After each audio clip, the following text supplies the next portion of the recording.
संयुक्त परिवार। क्या पढ़ेंगे? एकल और संयुक्त परिवार।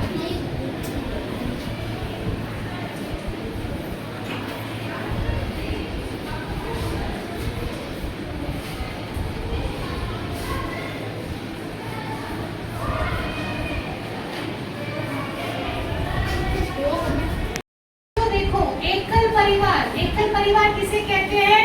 जिस परिवार में माता, पिता, भाई, बहन ये रहते हैं उसको अपन क्या कहते हैं? एकल परिवार। तो एकल परिवार में कौन कौन आ गया? माता पिता और उनकी संतानें, यानी माता पिता के बच्चे, यानी आपके भाई बहन। ठीक है, इसको कहते हैं छोटा परिवार। क्या कहते हैं? छोटा परिवार। छोटे परिवार को अपन क्या करेंगे? एकल परिवार।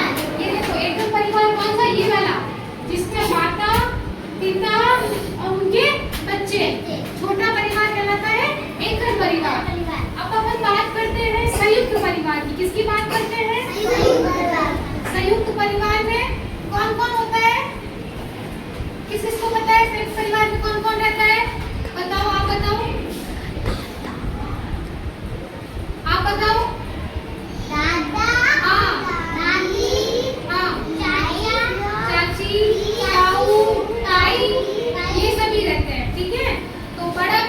संयुक्त परिवार क्या